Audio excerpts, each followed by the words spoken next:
Hey, what's up, guys? Integrated NCLEX here.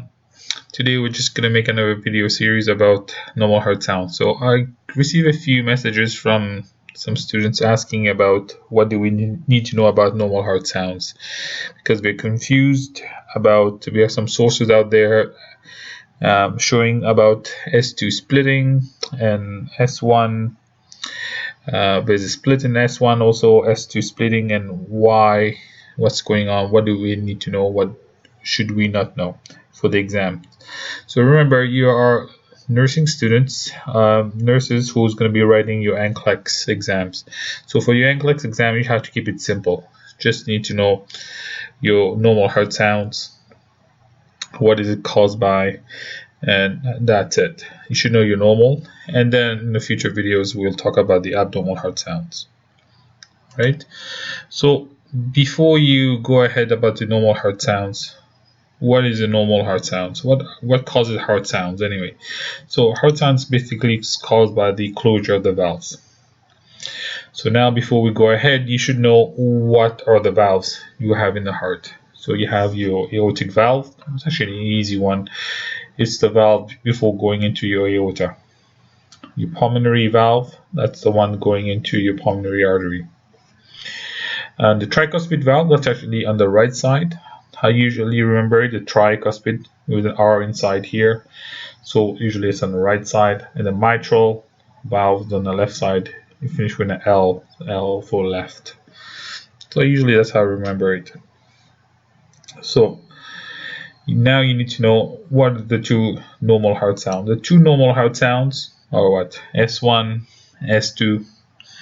So everybody know that. What's an S1 and S2? So you should know what causes the S1 and what causes the S2, because this actually become very important when you deal with murmurs. So you need to know about what is an S1 and what is an S2. What causes S1, what causes S2. So if you know the basics, murmurs become so simple. You don't have to memorize anything. So as long as you understand what's going on, you should learn the basics before you know the abnormal. So what causes the S1? S1 is caused by the depolarization of the ventricles, and the depolarization of the ventricle will cause what? The closure of the mitral and tricuspid valve. So that's where you have your lub. So depolarization, actually when I was in school before, like depolarization, repolarization, what the hell this is, I was so confused initially. I have no idea what these guys were talking about in class. I was so confused. So depolarization starts with a D. So remember, what is close to D? Which letter is closer, C or R? So letter C is closer to D, so that's a contraction. Depolarization will be like a contraction. Whereas repolarizations, the letter is already there, R. So repolarization is for relaxation. So it's an easier way for you to remember. In case in an exam you are highly stressed and you have to remember what is depolarization, what is repolarizations, just think about it that way. Depolarization, D, the letter D is close to the letter C. So letter C will be contraction. So just a little small ways to remember which one is which, because I know a lot of people are confused about it, although a lot of people would not admit, and I'm pretty sure lots of nurses doesn't remember depolarization versus repolarization, what it means or not. So the ventricle will contract, and when it contracts, both valves are going to close. The mitral valve and the tricuspid valve is going to close, and the ventricle, and that's going to cause your S1. And then your blood's going to force out of the heart. So it's going to go into your pulmonary arteries and your aorta. So remember your S1, your mitral valve, and tricuspid valve closure. That's going to cause you your lub. All right. So your dub is basically your S2.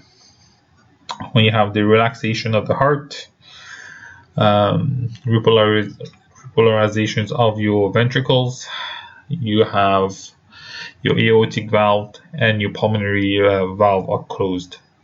So basically that will cause you your second heart sound. basically your dub. So hence you have lub dub, the famous lub dub that you guys should know about. So you should know S1 is the mitral valve and tricuspid valve closure. S2 is aortic and pulmonary valve closure. So this would make your life so much simple when you deal with murmurs. So when you deal with murmurs, you'll need to know S1, S2, and which one is systolic, which is diastolic murmur, and it get confusing. But as long as you know what is S1 and what is S2, then you will figure it out later. When we talk about the murmurs in the future videos, you'll see the difference, the reason why this video is actually very important for you to know. All right, that's it for now. If you like the video, just press the like button, subscribe, share the content with your friends. Until next time, have a good one.